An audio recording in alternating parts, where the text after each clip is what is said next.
Well, hello there friends, Travis here, and I just got off of 2 back-to-back sailings on Carnival Magic. It was 13 days in total, and it was only a couple of weeks ago, so I feel like I have a good feel of the ship and all of that. And in today's video, I want to discuss that adventure.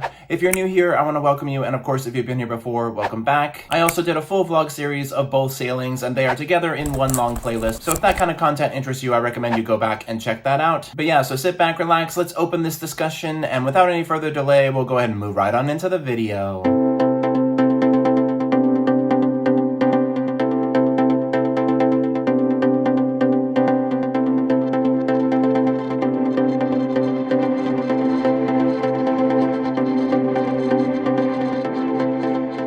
If you've ever seen one of these videos on my channel before, you know we start with the dislikes and then move into the likes, and then I'll close things out with my final thoughts. I like to, get the negative stuff out of the way and on a positive note. Also, Callie, my dog, is in the room with me, so she may be, jumping in and out of frame and stuff with each cut. I would kick her out for better video quality, but she'd be very upset about that, and that's not really my style, so yeah. For my first dislike, I want to say that there were extra events on both sailings. The second one in particular ended up falling on what is International Pirate Day, which I'd never actually heard of before, but I'm not surprised that exists. So they had a deck party and people were expected to dress up and stuff, and I was like, when did we ever get the information about, bringing pirate costumes? And I asked around and most people didn't know that was a thing either. So this is kind of a cruise industry wide issue I've noticed, is that getting information out about themed events and parties and whatever is not something they're very good at. It seems like it'd be really easy to send out an email or text alert or something a couple weeks before you're sailing to say, just so you know, your sailing falls over this holiday, so make sure you bring appropriate attire, blah blah blah, and I've had that pop up on other cruise lines as well, but it would have been nice to bring something pirate themed to wear to that event. Instead, I just went as myself, and most people did as well. So yeah, I don't know how they can fix that, but it's definitely an issue in my opinion. Joining Facebook groups and things like that in advance really does help. But even the people in those groups are regular people, so sometimes, you don't always get all the information you need, and then you're on board and you're like, what the heck?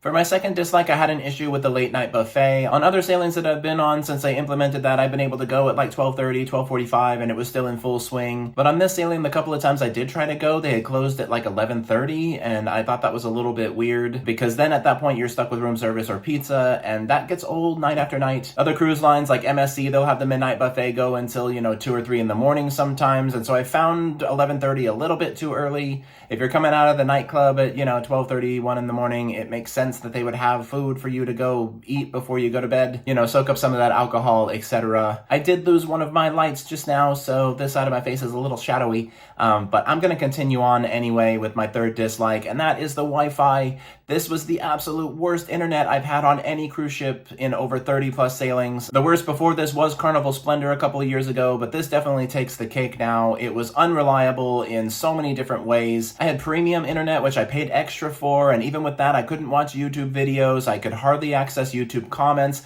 I couldn't keep up with Snapchat and my streaks and things like that. I lost some of those. This was the first time I ever went to guest services to inquire about why the internet was so awful, and they pretty much just told me, oh well, and yeah. So I don't know if they're planning to improve that infrastructure at any point in the near future, but hands down the worst internet. So if you're someone who is trying to get work done and stuff on board and all of that, you're going to be heavily relying on Wi-Fi imports, because the Wi-Fi on board, at least in September of 2024, was absolutely unusable in my opinion. And yeah.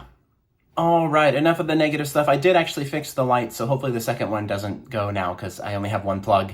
And otherwise I'll have to put them to charge and come back later.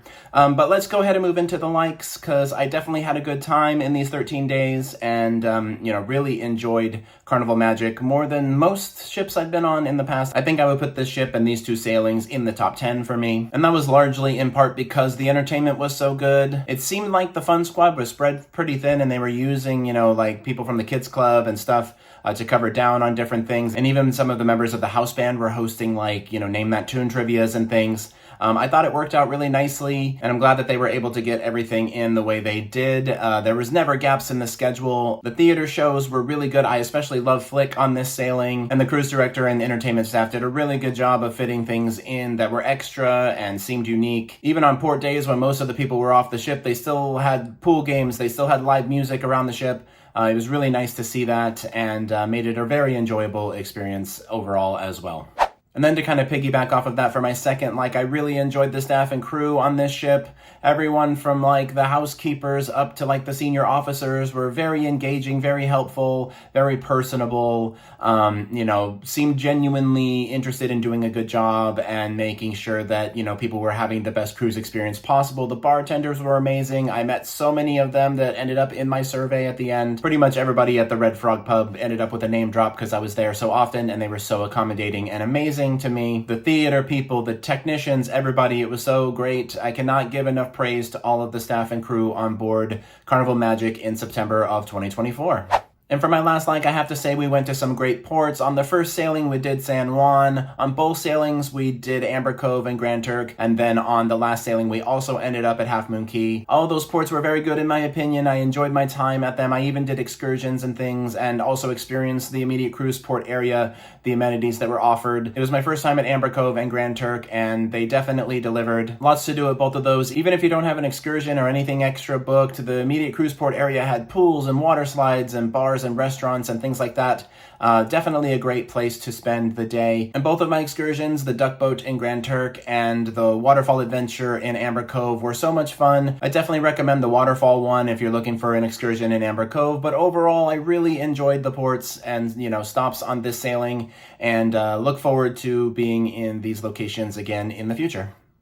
And then to finish up, I'll just close out with some final thoughts. As I've mentioned, I really enjoyed my time on Carnival Magic. It was a back-to-back. I did 2 sailings in a row, and I would definitely do something like that again. One was a 7-night, one was a 6-night. The vibe on each sailing was a little bit different. Some of the things repeated. There were some unique things to each sailing. I didn't get tired of the food or anything like that, like I thought I would. So yeah, I definitely had a good time. There were some glitches like internet, and we did have some weather things going on and, stuff like that. But overall, I give positive praises to this adventure. If you're watching this video to do research for an upcoming cruise, if you've already booked especially, I hope you enjoy your time on Carnival Magic. If you're trying to decide if that's the right ship for you, hopefully you found this helpful. I did just lose the second light, but that's okay. If you've been on Carnival Magic before and have more to say about what I talked about, or even your own experiences to add, let's open that discussion in the comments below. And yeah, I guess that's it. I want to thank you all so much for traveling with me. Be sure to like, comment, share, subscribe, all those fun things. We'll talk soon, and y'all have a good night.